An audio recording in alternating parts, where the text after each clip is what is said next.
Começou ainda não.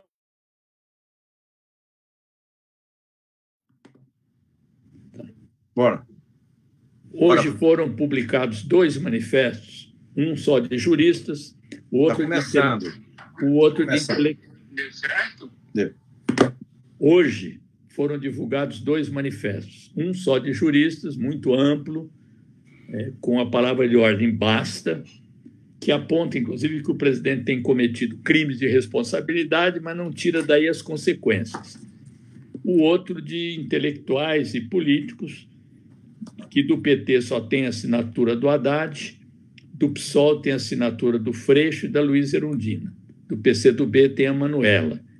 E nenhum desses 2 manifestos toca no impeachment, nenhum dos manifestos fala em fora Bolsonaro, todos defendendo a democracia contra os ataques autoritários do governo.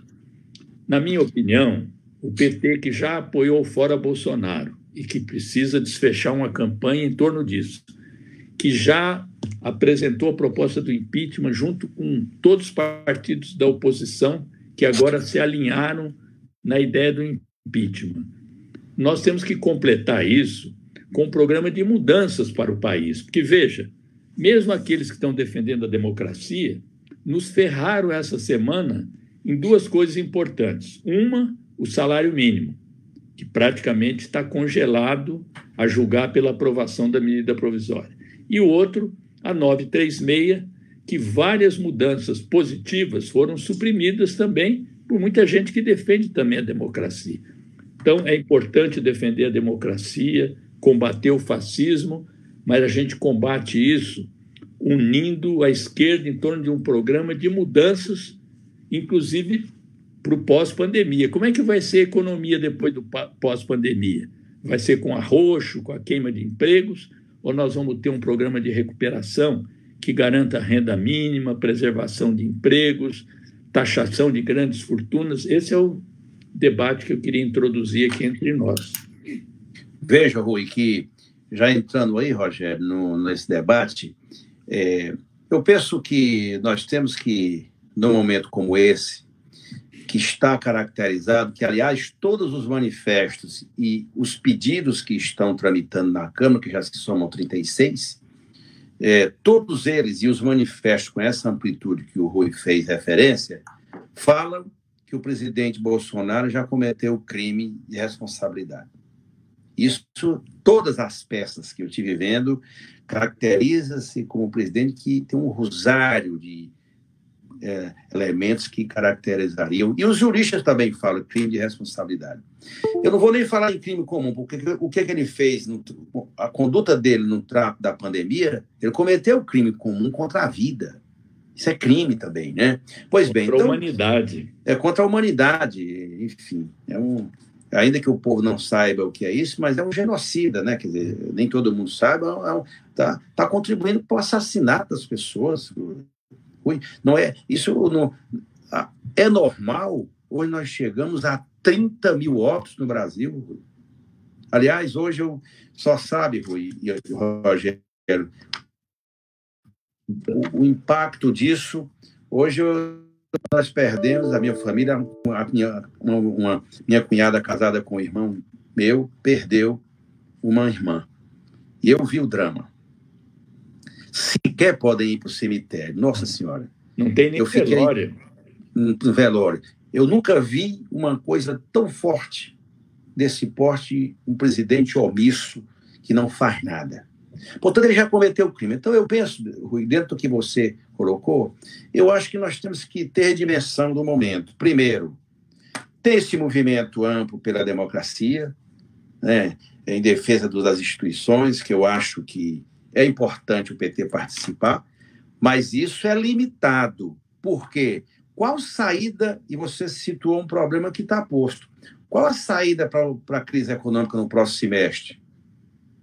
É vender as empresas estatais, o que o resto aqui tem, como o Guedes está dizendo, nós não vamos aceitar. Então, para o PT, eu penso que nós temos que contribuir.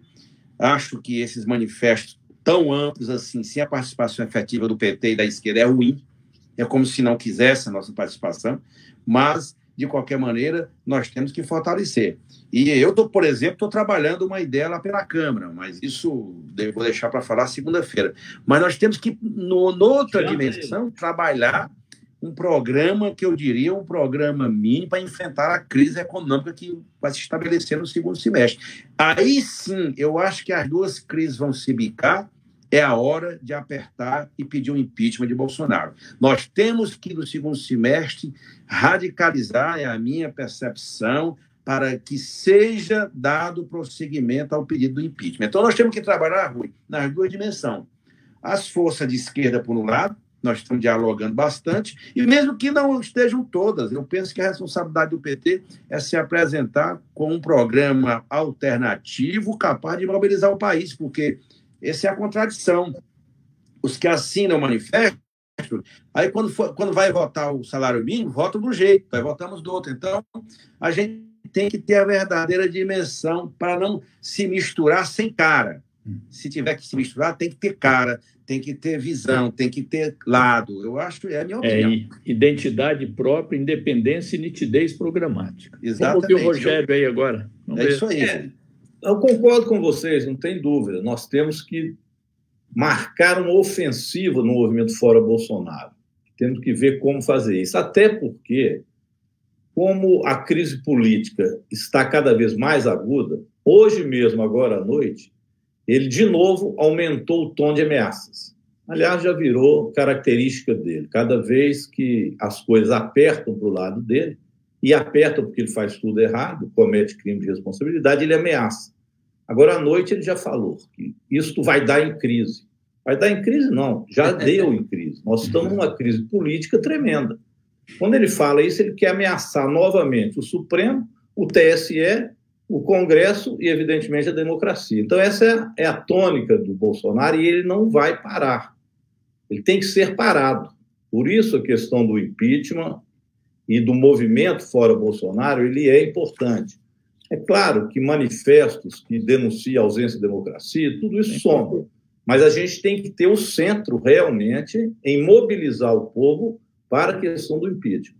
Ao mesmo tempo, o Bolsonaro vai perdendo também condições políticas de se manter no governo através de uma minoria que ele cativa. Essa minoria cada vez é menor. Já não são aqueles 30% que ele dizia, parrudos, que estavam com ele para o que der e vier. Já não é isso. O governo começa a enfraquecer, inclusive, no campo dele próprio, porque há dissidências até no setor que votou no Bolsonaro hoje. Ele começa a se enfraquecer aí. E pior, vocês citarem a verdade, a crise econômica também ela é profunda pela forma que ele enfrenta a pandemia, ou seja, ele comete na pandemia genocídio.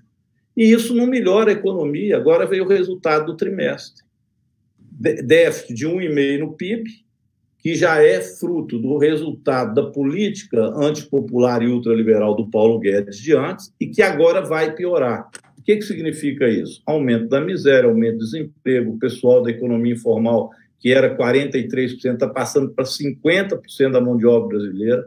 Desemprego em 2 meses agora, foi quase mais 1 milhão de desempregados, e ele não aplica a política de socorro às pessoas e ao país para enfrentar a pandemia e retomar o crescimento econômico. Pelo contrário, eu passo para vocês. Mas o que o Guedes disse naquela reunião? Continuamos, segundo ele, na mesma retórica, inclusive com granadas para colocar no bolso dos inimigos. Os inimigos são os servidores públicos e o serviço público e o Estado. Então, tem que fortalecer, na visão dele, o movimento ultraliberal. Agora, vocês imaginam o pandemônio que vai ser isso com o Brasil, com muitos mortos, uma pandemia terrível, um genocídio que ele está fazendo, e a massa de desempregado e desalentado no Brasil. Então, essa crise ela vai ampliar. Nós temos a responsabilidade de tirar o Bolsonaro, porque senão o número de mortos será maior, nós não vamos garantir vida e não vamos garantir retomada de crescimento. Então, o PT, que já governou o Brasil, que tem proposta, tem a responsabilidade de puxar o cordão do Fora Bolsonaro. Eu concordo com vocês. Veja, questão gravíssima nessa política do governo. 50 países se reuniram na Europa para buscar alternativas para o pós-pandemia. Liberaram 750 bilhões de euros para fazer a economia rodar. Esse dinheiro é para garantir renda, para investir em equipamentos, saúde, remédios, pesquisa. Só a Itália, que mudou a sua orientação em relação ao Covid, está recebendo 150 bilhões de euros. E com muito menos mortos do que o Brasil, isso, né? Muito menos. Com esses 750, 500 bilhões são a fundo perdido. O Brasil não participou desse encontro, porque o ministro das Relações Exteriores disse que o Brasil não quer mais multilateralismo, isso é coisa de comunista. Que então ele acha que são 5 países que vão puxar a retomada. Se o Brasil, Estados Unidos, deve ser a Coreia, Turquia, na opinião dele. Então, é uma coisa gravíssima, porque nós estamos nos isolando. Todos os bancos estão prevendo uma queda do PIB para esse ano todo, no mínimo de 7%, tem gente falando em 7,7%, 7,5%. A FIST, que é uma empresa que mede o risco dos países, já derrubou o Brasil esse mês também. Os investidores internacionais, diante da crise política, da inconsequência do Bolsonaro e do tratamento da pandemia, estão se retraindo também. Esse mês, ingressaram no país como investimento estrangeiro 297 milhões de dólares. É o mais baixo investimento da história do investimento estrangeiro no país. E eles estão fazendo uma demagogia agora para dizer que não tem dinheiro. O tempo todo não tem dinheiro, não tem dinheiro. Essa é a retórica do Paulo Guedes. Estão pleiteando junto ao FMI um empréstimo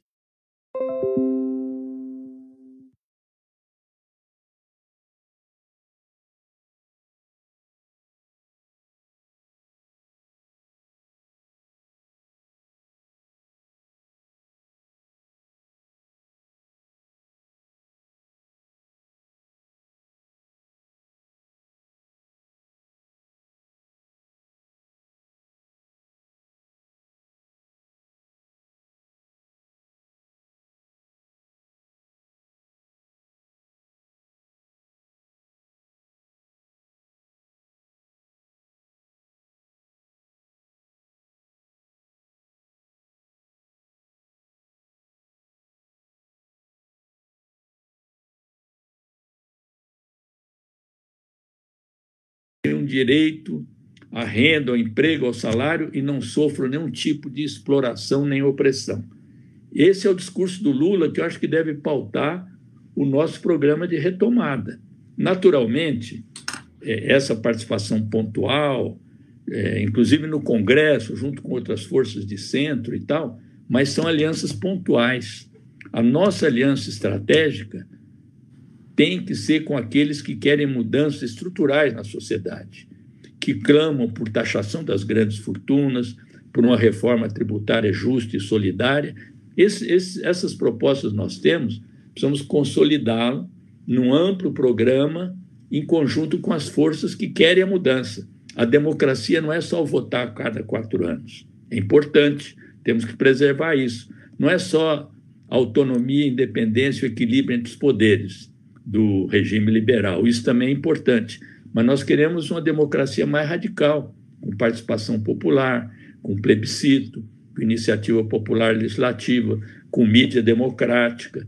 Então, nós temos que avançar nessa direção, inclusive formando a opinião pública, ajudando o povo a sair do senso comum. Esse é o papel de um partido político transformador, um partido político, como nós dissemos na origem, um partido político que quer o socialismo, que quer uma nova sociedade. Ô Rui e Rogério, eu quero introduzir um outro tema, mas eu volto ao que você levantou, é o que o companheiro, o deputado Rui Falcão levantou, o seguinte, eu estou absolutamente convencido que não há saída para o Brasil mantendo o governo Bolsonaro e o Guedes. Para mim não tem saída. Esse é o tamanho da crise política que está instalada. Porque, veja, Rui, você colocou bem, com base na experiência do governo Lula, Como é que você retoma crescimento se não destravar, não liberar recursos para os bancos públicos, colocar crédito em abundância na praça, como fez o Lula em 2008? O papel dos bancos públicos. Como é que você retoma, bota a economia para girar, se não liberar recursos para os programas sociais e ampliá-los? Se não valorizar a política de salário mínimo, porque é renda, é injeção, é na veia da economia local. Hoje, Rogério e Rui, eu vou lhe dar um exemplo para vocês. O Nordeste não está quebrado, literalmente, por conta. O que sustenta, os prefeitos me dizem. Sabe o que sustenta os municípios hoje? Porque também o que a gente aprova no Congresso, ele não libera nada para os estados nem para os municípios, do governo Bolsonaro. Nada liberado, Rui. Sabe o que sustenta os municípios? Pegamos a minha cidade de Xeramobim, aposentadoria rural, que nós tivemos uma política de valorização e vinculada ao salário mínimo, lembra? O salário mínimo subiu 74% no período.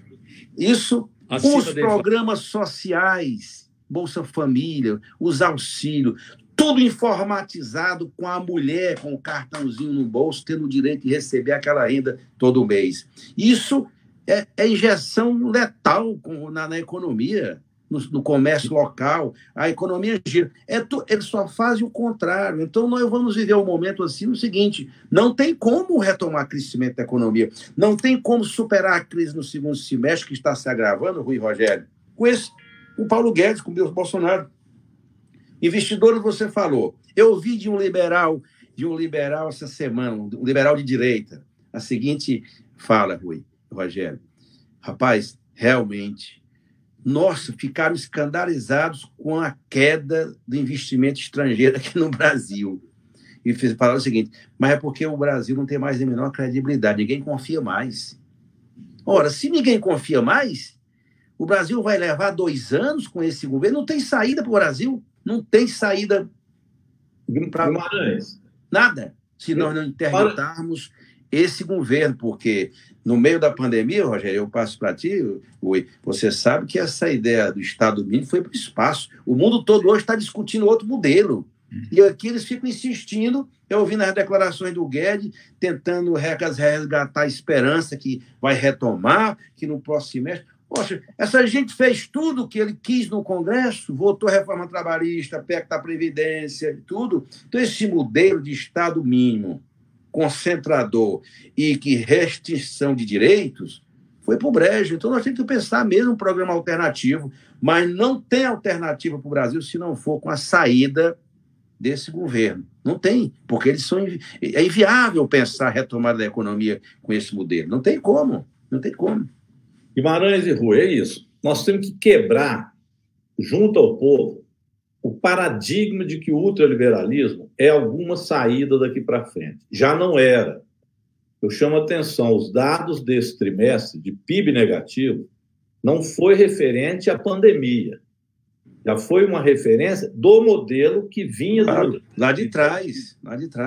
A pandemia vai agravar. Pegou 15 dias de pandemia só esse PIB. 15 dias. Agora nós vamos chegar a um decréscimo aí, eles estão falando até de menos 12% nesse trimestre. Mas é anterior. Então, esse paradigma de que o ultraliberalismo ia fazer a economia brasileira crescer, já era. Isso precisa ser quebrado. Isso tem garantido a unidade das elites brasileiras em torno do governo Bolsonaro. Então, o Centrão, os partidos de direita, eles acabam se unificando em torno desse paradigma de que o ultraliberalismo poderia levar o Brasil a algum tipo de recuperação econômica. Bem, isso começa a se desfazer. Agora, além disso, se você, depois da pandemia, não aplicar recursos do Estado na economia, não tem como recuperar a economia. Você citou algumas questões fundamentais. Por exemplo, crédito. Os pequenos municípios já estão em queda também, porque o Pronaf está sendo amarrado. Pronaf tudo. Lula fundamental, que foi o crédito para o pequeno produtor, agricultor familiar, isso fomentou os pequenos municípios.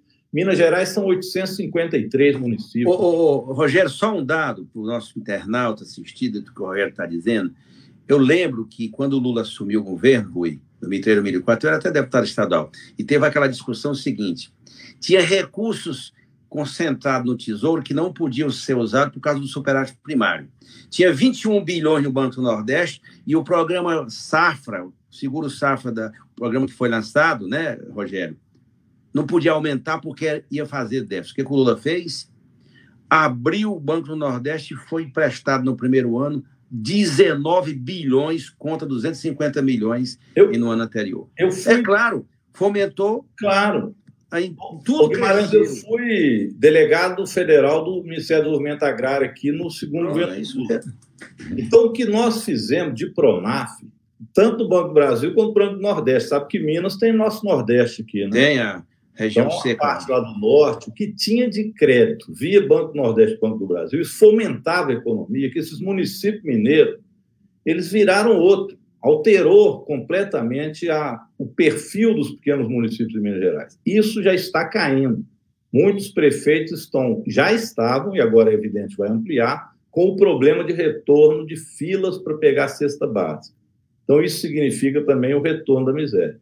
Mas eu dizia o seguinte, esse paradigma do ultraliberalismo, ele vai ter que, depois da pandemia, ser quebrado de vez. Porque você citou alguns exemplos, mas eu ia citar o seguinte, por exemplo, o Sistema Único de Saúde. Nós vamos ter que julgar recursos para recuperar o SUS, porque ele vai estar em um processo, né, de desarticulação completo, porque já com pouco recurso e com a pandemia. Tem que revogar a emenda 95. Tem que revogar a emenda 95 e tem que colocar recurso na saúde pública. Nós vamos ter que colocar recurso na educação para que os trabalhadores da educação possam recuperar, junto com os jovens, com os estudantes, da educação, Rogério, se a gente aprovar o Fundeb agora, que estão fazendo cera, resolve bem o novo Fundeb, né? É importante. Agora, então, olha, só Rogério, aí nós levantou uma questão central. Se não revogar... Só aí nós falamos, revogar a emenda 95 e aprovar o Fundeb. Mas o que está na mira deles? Do Centrão, do próprio Rodrigo Maia. O que está na mira deles? Retomar com Paulo Guedes a votação das PECs para arrasar o Estado brasileiro, que é aquelas PECs que estão agarradas no Senado. Imagina se depois da pandemia nós vamos ficar votando para que o Estado brasileiro seja destruído completamente. Então, Rogério, óbvio. Cita as PECs aí só para o nosso internauta, Rogério. Cita as PECs aí para o nosso internauta entender. PEC da reforma administrativa. É 186, 187, 188. É a tal da PEC da emergencial, que corta recursos e corta salário do servidor pela metade. Reduz pela metade. Reduz salário pela metade e reduz investimento pela metade na saúde, educação, segurança. A outra é que acaba com o vínculo de educação e saúde com o mínimo percentual na Constituição. Então, você arrasa a educação pública, todo o serviço público de maneira geral. E a PEC que liquida os fundos públicos. Essa é de uma gravidade extraordinária que esse governo quer fazer, que é acabar com os fundos de ciência e tecnologia. Gente, não é possível. Os fundos do Norte, Nordeste de investimento, Rui, nós que somos de região Nordeste, e o Rogério é de uma região, o FNE, ele empresta, é o que sustenta o setor produtivo, né? O pequeno, o médio, o grande negócio. Quer acabar com tudo isso. Aí entra a discussão que o Rui falou. Nós temos que contrapor, não é isso, Rui? Isto que eles estão insistindo em retomar, eles falam as reformas, que na verdade são as contra-reformas, nós temos que retomar com um programa para o povo brasileiro agora, pós-pandemia, que seja com a presença forte do Estado e da recuperação através de divisão de renda, taxação das grandes fortunas. Então, é hora de... Rogério, a reforma tributária é central nisso, viu? Isso é central a reforma tributária, e tem que mexer com a renda, com a concentração de renda do Brasil. Deixa eu propor 2 temas para vocês debaterem agora. Eu também tenho um, Rui. O primeiro é o seguinte: essa política econômica desastrosa, ela tem o apoio do grande empresariado. Se vocês verem todas as últimas pesquisas que mostram a queda da popularidade do Bolsonaro, o setor onde ele continua com aprovação maior que a reprovação é entre o empresariado. Então, queria que a gente visse que contradição é essa, afinal. O único setor que cresceu nesse meio tempo, nesse PIB, aí, foi o agronegócio, que teve 0,6% de crescimento do PIB agrícola. Segunda questão: basta tirar Bolsonaro ou nós temos que tirar Mourão e suas políticas também? Como é que está o estágio, Guimarães, da PEC 37, que tipo de articulação é possível fazer para que, para além de tirar Bolsonaro através de impeachment, possa sair junto com ele Mourão também, chamando o povo para escolher, numa eleição livre, direta, com voto secreto universal, um novo presidente. E que para que as eleições sejam efetivamente livres, o Lula terá que ter seus direitos políticos restituídos para, se quiser ser candidato, poder disputar. Tem outras formas também de tirar, que são os processos que estão na Justiça Eleitoral, os processos que envolvem as fake news, isso que o Alexandre Moraes está tocando agora e o próprio Barroso vai ter que acompanhar. Mas, pela via congressual, existe ainda a saída de impugnar os dois, ou de impugnar o Bolsonaro, e com a emenda, com a PEC 37, que permite que, no caso de vacância, antes de 6 meses da eleição, que você possa convocar eleições diretas e o vice não assume. Então, esse é um caminho que podia ser articulado no Congresso, porque as pessoas me dizem assim, não, eu sou contra o impeachment porque não adianta tirar Bolsonaro e botar o Mourão, que é até mais articulado e tal. É mais perigoso. Pois é, a nossa política é tirar Bolsonaro, Mourão e suas políticas e apresentar um outro programa de recuperação para o país. A população vai entender isso. E claro que agora nós estamos sem um movimento de rua, mas pouco a pouco isso vai ser retomado. E enquanto não tem a rua, dá para fazer pequenas ações, colocar a faixa em viaduto, fazer pequenas concentrações, mantendo as máscaras e o distanciamento, como já foi feito lá no Rio Grande do Sul, e preparar depois grandes mobilizações, porque fascista não se encolhe com o diálogo. Fascista recua quando tem força social e massa mobilizada na rua. Então, queria que vocês também abordassem um pouco isso, a saída, que não é só tirar o Bolsonaro, e porque o empresariado está apoiando essa política que, a bem da verdade, mantém transitoriamente sua taxa de lucro, porque está arrochando salário, está demitindo gente, mas no médio prazo significa bancarrota e quebradeira generalizada. Vejam que nós temos 2 caminhos políticos, Rui, que podem se somar e chegar na cassação e na votação na votação das PEC. É a PEC 37, mas tem a PEC 227 que está mais avançada, porque ela já passou na CCJ, na Comissão de Constituição e Justiça. Então, quando você bota uma que está mais avançada, as outras são apensadas. Então, a tendência, eu trabalho com a ideia de apensar todas. Por que vai acontecer? Fala de quem é a PEC 227 aí para os nossos... A PEC 227 é do ex-deputado Miro Teixeira. É do Miro Teixeira, o Rogério sabe. Nós aprovamos na Comissão de Constituição e Justiça o ano passado, lá no primeiro semestre, e não foi constituída a comissão especial. Basta constituir a comissão especial para votar e levar para o plenário. Vamos lutar por isso. É uma coisa que está bem avançada. Claro, sem desconsiderar a PEC que foi apresentada pelo Fontana e pelo Paulo Teixeira. Mas só que o que está na PEC 37 pode ser emendado e colocado na PEC 227, porque é só a questão dos 90 dias. Então, é juntar tudo. Na hora dessa, não tem que estar preocupado com o protagonismo. Autoria, isso. Autoria. Eu me levo muito em conta isso, Rogério, na Câmara. Não precisa... a autoria não, é a ideia que deve presidir. O conteúdo do que está. Então, acho que essa é uma questão importante. Por outro lado, é o que eu queria também introduzir na tua fala, Rui, é o seguinte. Veja que o ministro Supremo pediu a investigação e quebra de sigilo fiscal e telefônico, principalmente, de 2018. Todo mundo está dizendo hoje que a rede de legalidade que hoje está funcionando, ela funcionou em 2018 para a eleição. Então, a eleição está questionada, ela está comprometida. Portanto, o fato do Supremo, aliás, o TSE analisar isso é um caminho muito plausível que eu tenho escutado de liderança de juristas, caçar a chapa. Você dá uma saída institucional. E, ao mesmo tempo que você caminha nessa direção, você trabalha a PEC. Porque tudo isso vai se somar no segundo semestre com o impeachment. Isso. Porque na hora que a gente conseguir deferir, o presidente deferir o processo do impeachment, você também já está aqui turbinando a votação da PEC para eventual substituição. Porque senão, faz o impeachment, aí quem vai assumir é o vice. Ou seja, vai mudar alguma coisa? Muda o quê?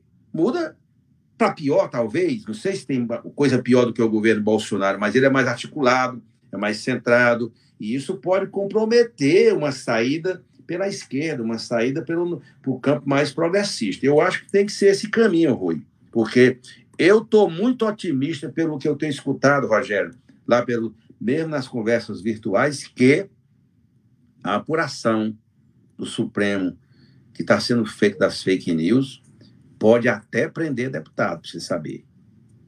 É muita coisa que eles descobriram. Por isso que está... E acho que vai firme.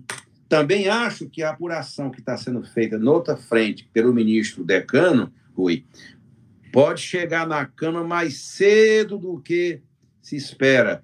Um pedido da Câmara avaliar se autoriza ou não o processo para o Supremo julgar o presidente da República. Então, nós vamos ter que... Não tem saída, nós vamos ter que fazer esse enfrentamento na dimensão que a conjuntura nos colocou. Claro que o nosso foco é a pandemia, mas o problema da democracia do Brasil, do Estado de Direito, protetor, Estado forte, está em jogo com esse governo que aí está. Guimarães, você citar aqui, o internauta está perguntando isso. Esse negócio de fora Bolsonaro não é só uma palavra de ordem? Hoje ela não é só uma palavra de ordem. Ela é mais do que isso. Ela começa a ganhar concretude, começa a ganhar possibilidades do governo Bolsonaro e a necessidade dele sair antes. Então, vocês citaram aí algumas coisas importantes dessa concretude. O primeiro delas é isso, o Tribunal Superior Eleitoral, porque começam a aparecer provas de fake news e isso terá que ser julgado no TSE. A outra é no Supremo. O Supremo tem duas questões relevantes. A que o Celso de Mello está com ela, que diz respeito à interferência dele na Polícia Federal, toda essa problemática, né, que está aumentando a crise, que ele está apavorado com ela. E também essa do Alexandre de Moraes, que é o atentado dele ao processo democrático. Isso pode levar à denúncia do Supremo. A denúncia do Supremo tem que ser investigada pela Câmara. Mas especialmente do impeachment que eu queria falar.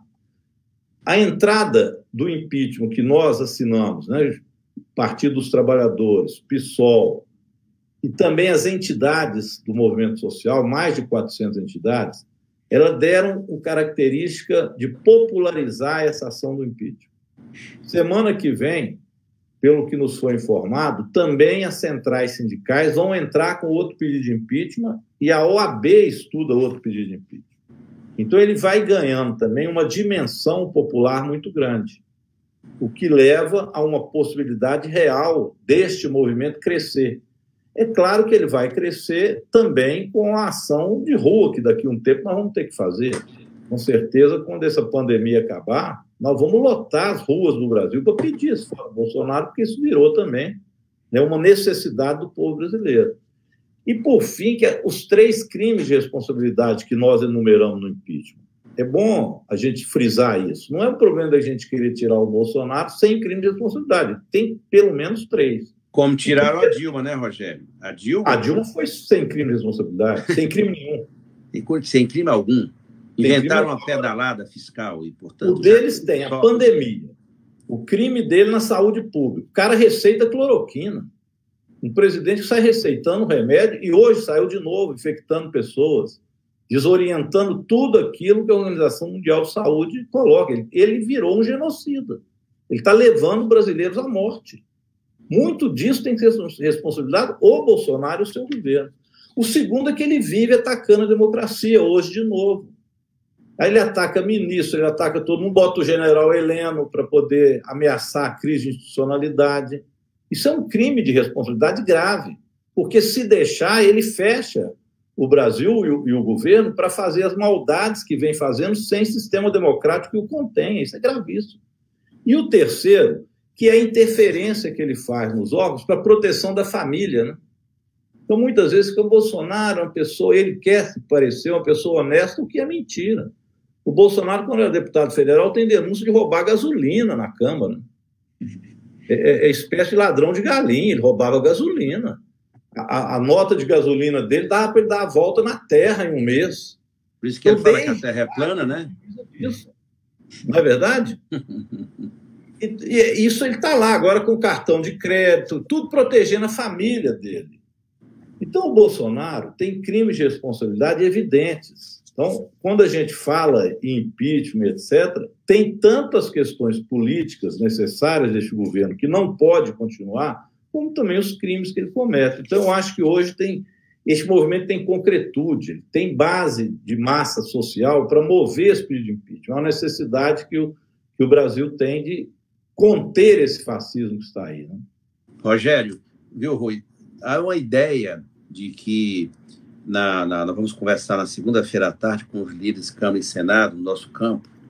A ideia é fazermos um ato nesses próximos dias, organizar bem, com todos os cuidados, 2,5 metros, como manda a nova orientação do Ministério da Saúde, aliás, da OMC, fazer um ato na Paulista, escolher uma capital para fazer um ato, todo mundo de máscara, de branco, fazer uma coisa bem simbólica, porque o que está acontecendo? O mundo inteiro olha para o Brasil e só vê a loucura que ele faz, né? O Bolsonaro. Nós não estamos tendo uma foto, um símbolo, então nós estamos discutindo a ideia de fazer em uma capital, em São Paulo, fazer um dia aí de todo mundo obedecendo às orientações da Organização Mundial da Saúde, fazer um protesto pelo impeachment. Eu acho que isso é muito importante. E, Rui, eu queria te ouvir também, me permita, eu acho que nós devemos conversar um pouco com o nosso internauta, o papel das Forças Armadas dentro do governo, que é uma coisa que está me inquietando muito. Né? Então, primeiro, nessa linha do impeachment ainda, eu sou favorável, já disse isso, que o presidente Lula faça uma declaração ao país, uma declaração de estadista mesmo, dizendo do nosso empenho em salvar vidas, em contradição com o que o governo faz, que é uma política genocida. Segundo, resgatando as políticas de desenvolvimento que nós fizemos no país e a nossa imagem no exterior. E terceiro, ideias para que o povo possa recuperar sua soberania e sua condição de ter um país que se desenvolva autonomamente. Eu acho que isso teria um impacto muito grande. Não é declaração de candidato. Ele mesmo já disse que talvez possa nem ser candidato em 2022, mas uma declaração de estadista, com a responsabilidade, com o peso político e internacional que ele tem. Sobre a questão das Forças Armadas, né? Agora, muita gente está se dando conta de que aqui no Brasil, já em 1988, pela transição que ocorreu aqui, sempre de cima, sem a participação do povo, os militares reservaram para si um papel inédito na América Latina. Por exemplo, nenhuma responsabilização pelos crimes da ditadura, nenhum pedido de desculpa das Forças Armadas pela participação que tiveram nos crimes da ditadura. E depois disso, nós não tivemos nenhum cuidado em mudar o currículo das Forças Armadas. Nas escolas de formação, eles continuam com a teoria do inimigo interno, do combate à subversão, do alinhamento automático aos Estados Unidos, embora se queira dar a eles uma tradição nacionalista, que não é.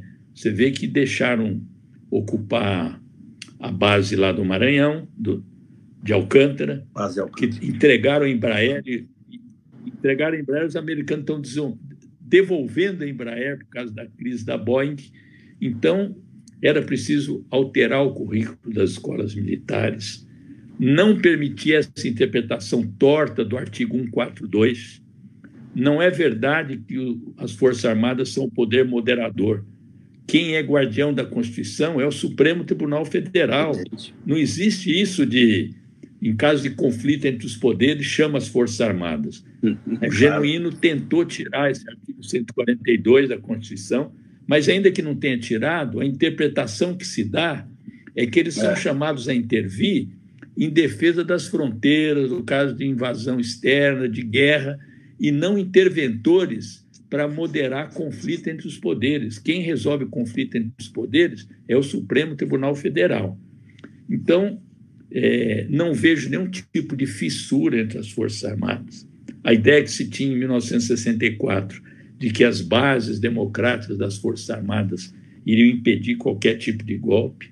Nos episódios recentes, o pronunciamento, as ameaças descabidas do general Heleno foram respaldados pelo ministro da Defesa.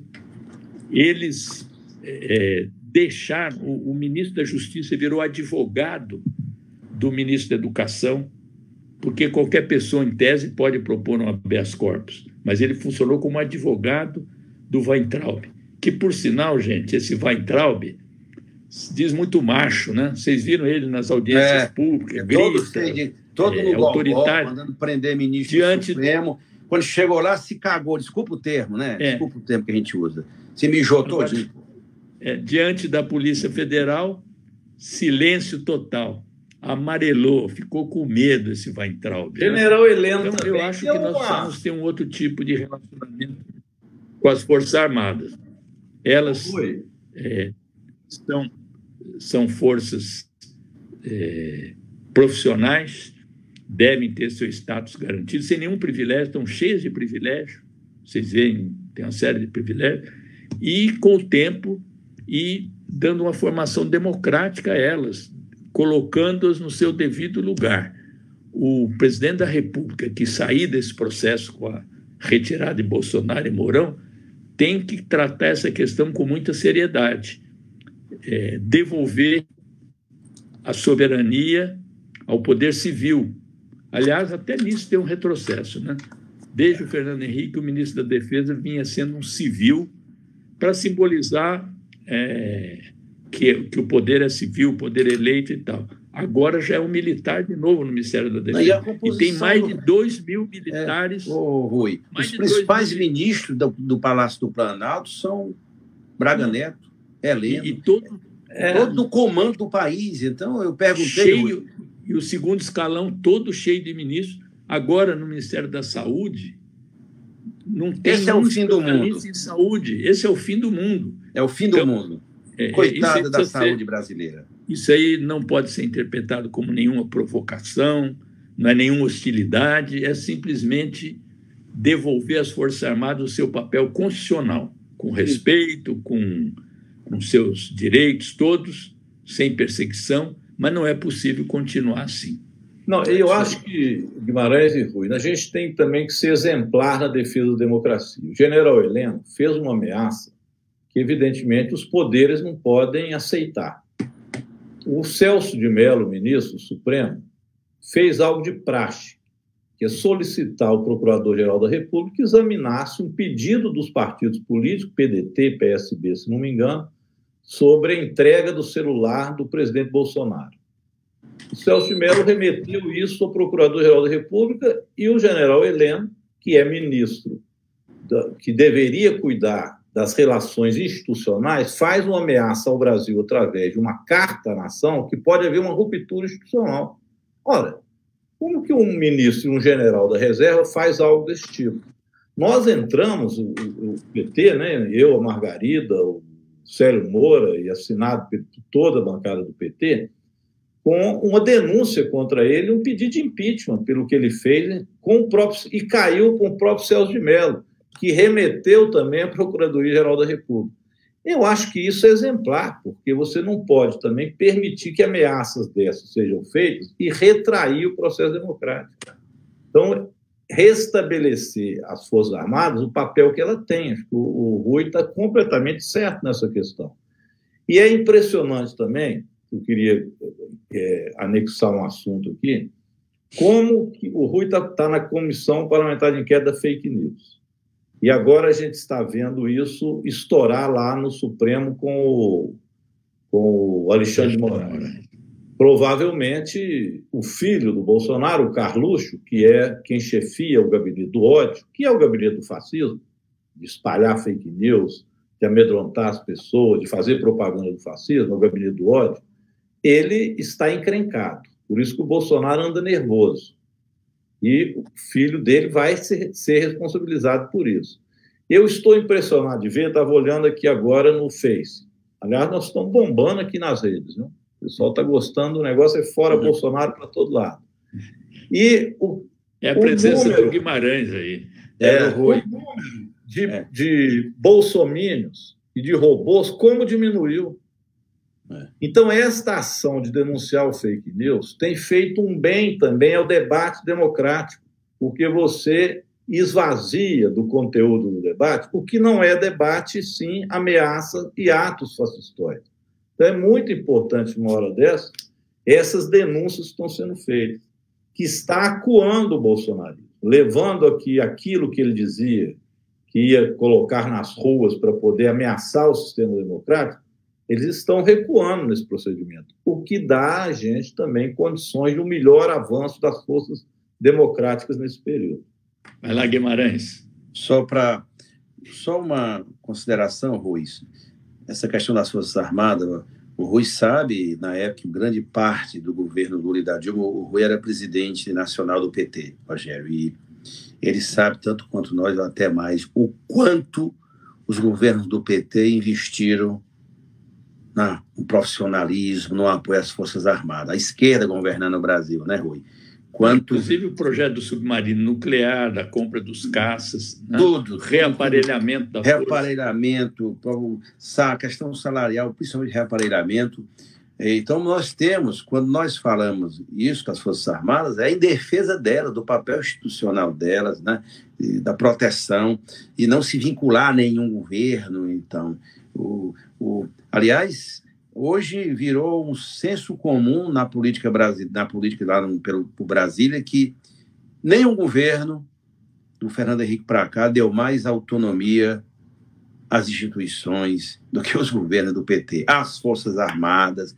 Tratou-se tudo de forma republicana, né? E, portanto, até no meu entendimento, com alguns exageros, mas isso faz parte do nosso legado. Tem um internauta perguntando aqui a opinião, deixa eu ouvir a opinião de vocês. O Alexandre Moraes e o Celso de Mello vão levar essas denúncias mesmo até o fim? O que vocês acham? Eu acho que levarão. Porque já foi longe demais.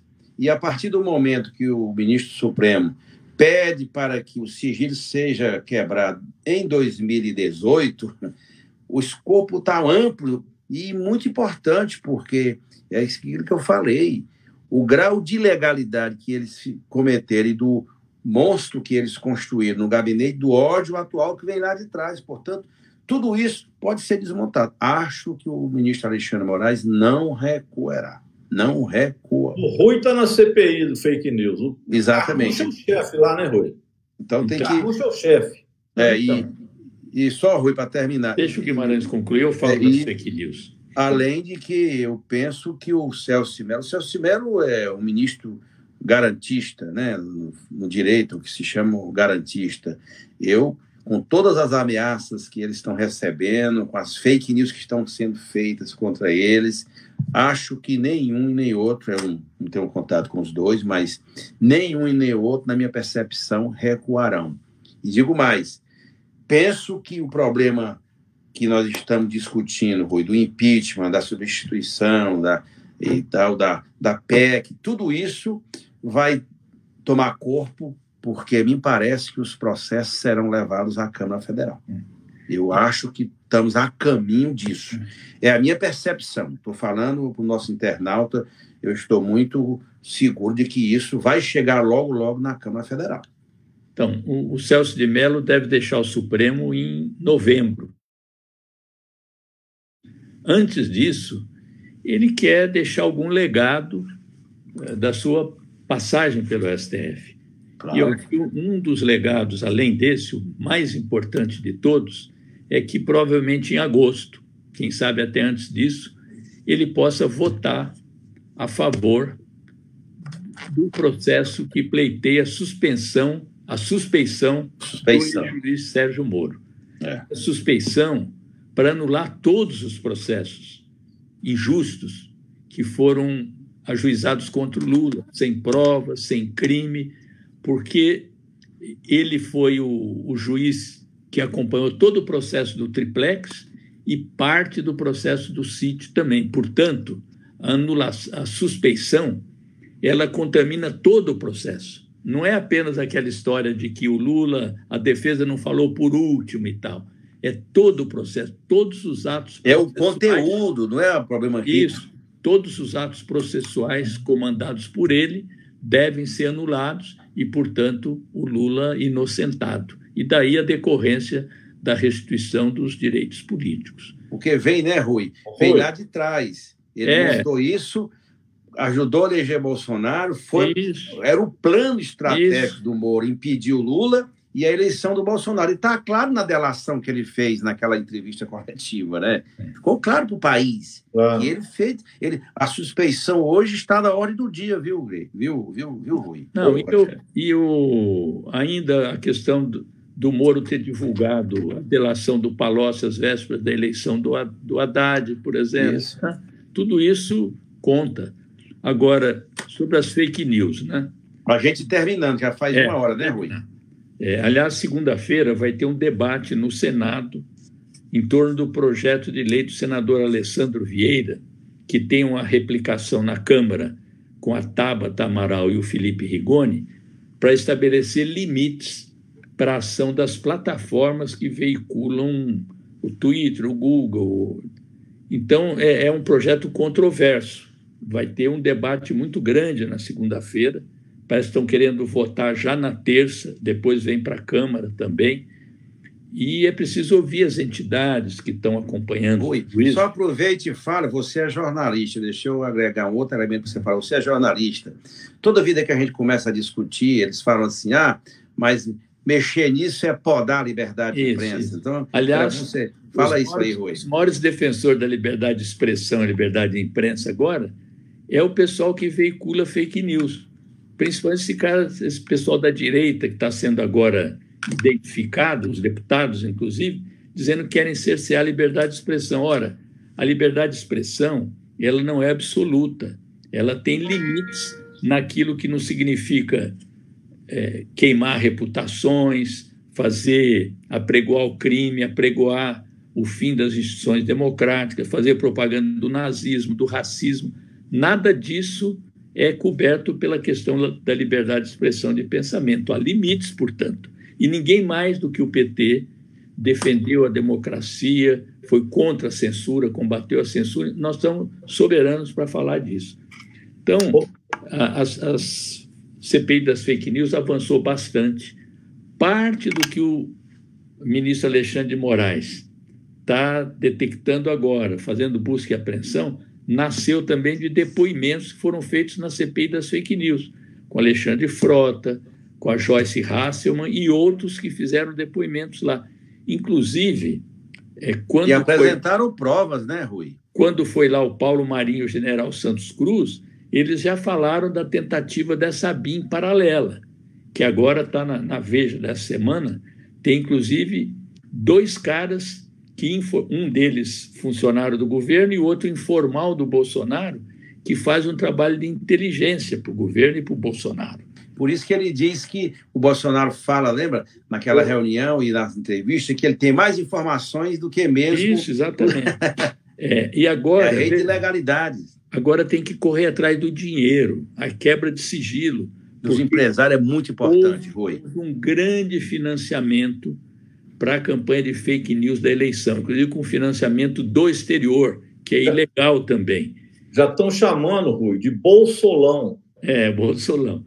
É o dinheirão do Bolsonaro. E agora surgiu um grupo... Os empresários, e o Bolsonaro depois recompensa esses empresários com políticas no interior do governo. Também nós temos que checar quais são. Surgiu um grupo aí chamado Sleeping Giants. Era um grupo originariamente dos Estados Unidos, comandado por um tal de Mark Nimitz, que tem lá 200 e tantos mil seguidores, aqui no Brasil já está com 200 mil. São 2 ou 3 pessoas, estão anônimos ainda, estão se protegendo, mas eles estão rastreando as empresas que fazem publicidade via Google Ads em sites que difundem fake news. Pegaram agora 40 empresas que dão dinheiro, sem saber, muitos, para o tal do Jornal da Cidade Online, que é um propagador de fake news. Curiosamente, o Banco do Brasil patrocinava esse site. Houve uma denúncia, o Banco do Brasil retirou, depois o Carlos Bolsonaro, o 02, reclamou e o presidente do Banco do Brasil, ou a área do Banco do Brasil que veicula isso, voltou a fazer. O deputado Zaratini, junto comigo, nós estamos oficiando, estamos convocando o presidente do Banco do Brasil a dar explicação. Primeiro, saber se é verdade que ele voltou mesmo. E segundo, por que faz isso? Por que bota dinheiro público para financiar um site que difunde mentiras, ataques à Constituição, ataques aos ministros do STF? E agora nós queremos saber todas essas primeiras 40 empresas e outras que estejam investindo em outros sites, quanto investem, por que investe, se tem contrato, por quanto tempo, e por que a CPMI não está funcionando presencialmente agora? Por causa das restrições da pandemia. Nós já testamos a possibilidade de funcionar remotamente, mas aí teria que ter estrutura para todas as outras comissões. É o que diz o presidente do Senado, que, por sinal, também tem feito muitas gestões junto ao presidente da República e tal. Esteve lá com ele outro dia de novo. Então, nós estamos procurando criar fatos, dar entrevistas, falar com pessoas e tal, independentemente do funcionamento formal da CPMI. E estamos reivindicando de novo para o ministro Alexandre de Moraes, já tinha feito isso antes, para que ele compartilhe com a CPMI as informações que vem obtendo através... Isso é muito importante, o compartilhamento. Isso. É fundamental para você chegar lá na... Parabéns pelo trabalho lá. Eu estive lá no dia que vocês estavam escutando a Joyce Hasselman, o dia que ela teve um pega para capar com a Carla Zambelli, chamou Carla Zambelli de burra. Você é burra, Carla Zambelli. Eu estava lá nesse dia. O Eduardo Bolsonaro é o 01, né? Dudu Bananinha. Não. O 01 é o Flávio Bolsonaro. É o 03. O Dudu Bananinha, quem chamou de Bananinha foi o Mourão. Ele, na tribuna da Câmara, várias vezes ele fala: internet é território livre. Claro que ele fala que é território livre das baixarias, dos fake news. É o que eles estão transformando, querem transformar. Como se não existisse lei. Então, isso é uma observação importante, que agora está ficando claro como eles usam esse instrumento, não com respeito à democracia e à liberdade de imprensa, mas para sujar a imagem dos outros, para, do ponto de vista financeiro, inclusive, levar esse tanto de debates que nós estamos vendo por aí. Rogério, que a gente, antes da gente encerrar aqui, eu queria fazer uma proposta para vocês dois. Deixa eu só concluir uma questão em relação ao que o Guimarães falou, que eu acho importante. Que isso vai acabar na Câmara. Porque, de uma forma ou de outra, o STF vai ter que remeter isso para lá. Claro. Tem que ter uma decisão política. É difícil que você também coloque isso só no colo do Supremo e do TSE. Isso vai acabar com uma definição do Congresso Nacional. Infelizmente, até hoje, tanto o Rodrigo Maia quanto o Alcolumbre têm tido um papel de reter a discussão do impeachment. Até porque também sofrem muita pressão do Centrão. É aí que eu queria chegar.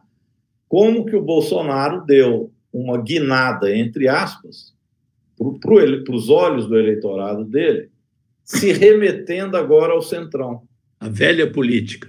E ele sempre foi ligado a ela, né? Ele era do PP do Maluf, do PTB do Roberto Jefferson, e depois migrou para o PSL, fingindo não ser do tal Centrão, mas ele sempre foi. Mas agora, aos olhos do próprio eleitorado dele, e vocês viram o dado da pesquisa, que rejeita essa aproximação que ele está tendo com o Centrão, mas isso é a única forma de ele sobreviver ao processo de impeachment. Eu acho muito importante a gente fazer o vínculo do que ele está fazendo com a política do Centrão e da entrega do governo dele a esses setores, né, que a gente Rogério, mas, Rogério, eu conheço esse terreno porque liderei o governo da Dilma na relação com essa gente. Com a mesma facilidade que eles vão, eles saem, viu? Isso não significa, não é algo consistente, não é programa, não é liga programática. Vai ligeirinho e desce a rampa num segundo. É aquela lógica de que rato abandona mesmo. Basta ter um clima, Eu me lembro que vai ter para a coisa tomar essa dimensão. Ministros nossos pediram demissão 2, 3 dias antes de votar o impeachment. O pior foi o nosso aqui, o Mauro Lopes, deputado federal nosso, que era... Mas é isso. Eu queria... Só para o nosso internauta, Rui, não tem nada consistente que vai assegurar que o Bolsonaro não cai porque tem base no Congresso. O Congresso não tem maiorias consolidadas, o Rui está lá, você também, Rogério. É muito fluido, a coisa é muito gelatinosa e, portanto, depende do grau de mobilização que tiver na sociedade. Isso impacta fortemente. Veja o que aconteceu agora, Rui. Houve uma pressão grande. A Câmara aprovou por unanimidade um projeto da nossa bancada e dos nossos aliados da cultura, 3 bi para os estados. Quando as pessoas se mobilizam, Rui, muda, sim, a qualidade da intervenção e dos votos no parlamento. Isso é muito importante. Mas diga, Rui. E a saída para o combate ao fascismo é pela esquerda, historicamente, sempre. Claro, sempre foi. Deixa eu fazer uma proposta para vocês. Depois eu queria pedir licença para vocês falar um negócio aqui de Minas. O pessoal está me cobrando, mas... A proposta é a seguinte. Mas já faz 1 hora. Qualquer live de mais de 1 hora, o nosso internato vai ficar abusado. Eu fiz um ofício, um requerimento, pouco tempo atrás, perguntando para o general Heleno que Katsu, como se diz, era essa tal de ABIN paralela. Ele respondeu que não tinha conhecimento, aquela resposta evasiva. Eu queria propor a vocês dois que a gente fizesse um requerimento para que o presidente Bolsonaro esclareça o que é esse serviço particular de informações que ele tem. Qual é esse serviço de inteligência? Quanto custa? Quem é que integra?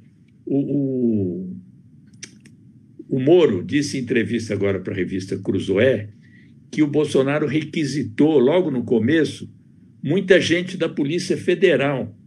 Isso é mais ou menos comum, mas ele requisitou 5 de uma vez para compor esse esquema. Acabou não saindo e tal, mas para compor esse esquema de agência particular de inteligência. Então, eu queria que vocês, para não ser eu de novo, que vocês fizessem esse requerimento, e eu posso subscrever como 2º ou 3º e tal, para não ficar tão insistente, para a gente botar às claras esse negócio do... Combinado. O fustigamento, ótima ideia, Rui. O fustigamento permanente ao governo é uma maneira também de a gente criar condições para o impeachment. Cada fato desse... A gente pergunta, aliás, ele está devendo a resposta até hoje lá para a Câmara do teste de coronavírus dele, que ele respondeu errado também. Eu estou insistindo naquilo. Vamos fazer, viu, Rogério? Coronavírus, eu não acredito naquele teste que o Rui fez, é importante, e fazer esse requerimento de informação, viu, Rui? Eu sugiro que segunda-feira vamos cuidar disso. Que o Rogério fale o que ele quer e a gente encerre. Porque é rápido, porque meu internauta está cobrando aqui. O Guimarães lembrou aí do projeto de lei que nós aprovamos na cultura. E o internauta lembrou aqui que o Partido Novo foi o único a orientar o voto contra. E o Partido Novo aqui é do Zema. E o Zema aqui, ele não faz teste, o governo não faz os testes de coronavírus. Então, Minas aparece como tendo menos pessoas que estão doentes, mas é porque aqui não tem teste, é o estado que menos testa. Então, aliás, Rogério, o estado que mais faz teste é o Ceará. É o Ceará. Tá então, o Ceará aparece com um número elevado, é evidente, que está fazendo as coisas certas. E já deu um achatamento da curva em Fortaleza, viu, Rui? Para nossa alegria. Que bom. Já deu uma melhorada em Fortaleza. E o Zema faz o contrário do que o Ceará faz. Ele não testa. E aí fica dizendo que o índice é pequeno. Só que quando foi olhar tanto nos cartórios, registro de mortos e registro de pessoas com doença respiratória, é 3 vezes maior do que o que aparece com o coronavírus. Então, o Zema está camuflando o coronavírus. E ele, como é do Partido Novo, a teoria deles é tudo para o mercado. Então, para ele, o vírus também tem que estar livre. Outro dia ele disse que o vírus tem que viajar. O vírus não pode ficar na região só, não, tem que viajar. Tá bom. E o vírus começou a viajar para o interior de Minas. E aqui são 853 municípios. Os municípios não têm hospital com leito. Geralmente precisa da ambulância. Aqui é uma dependência de ambulância que é um negócio impressionante para sair da ambulância do município pequeno, levar para o município médio ou para Belo Horizonte. Então, esse movimento, Guimarães, já começou aqui. É só para vocês entenderem o que é esse governo Zema, que é também um aprendiz de Bolsonaro, traiu os governadores todos, vocês lembram, não assinou a carta cobrando recursos e cobrando política do governo federal para os estados, traiu, foi lá conversar com o Bolsonaro achando que ia trazer recursos para Minas. É só para vocês terem um quadro do que é o Partido Novo, que amola a gente o tempo inteiro no Congresso, com aquelas teses dele ultraliberais, como é que eles estão tratando isso aqui em Minas, tá bom? Ô, Rui, você vai encerrar como nosso decano, mas um lembrete aqui para o nosso internauta, Rui. Nós vamos começar a discutir na quinta-feira e sexta, quinta-feira principalmente, para sexta, é a prorrogação do auxílio emergencial que o Bolsonaro quer reduzir, viu? Nós estamos propondo para, no mínimo, a prorrogação até enquanto perdurar o período de calamidade, 31 de dezembro, e sem redução, porque a pressão do Guedes é para reduzir de 600 para 300. Não é mais 200?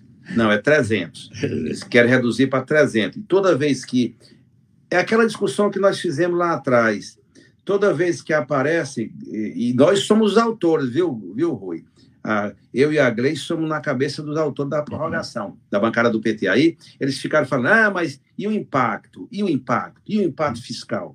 Não dá, né? É uma coisa, chega a ser cruel essa gente ficar falando que não pode pagar os R$600.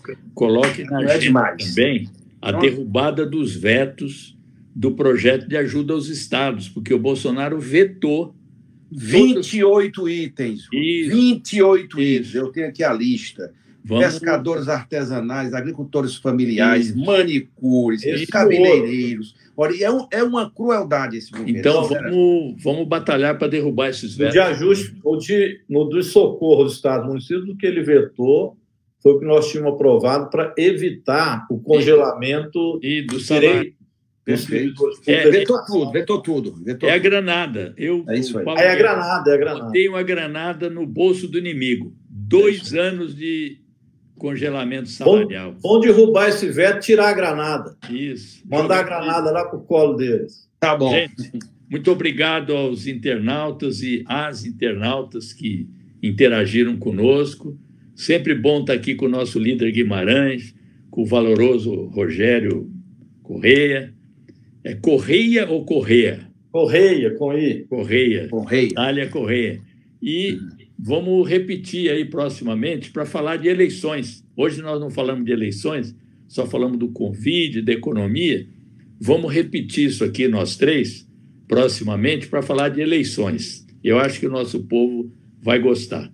Um abraço para vocês, bom fim de semana, bom domingo. Fique em casa. Fora Bolsonaro. É isso aí, Rui. Um abraço, gente. Valeu. Valeu, Rui. Fora Bolsonaro. Obrigado.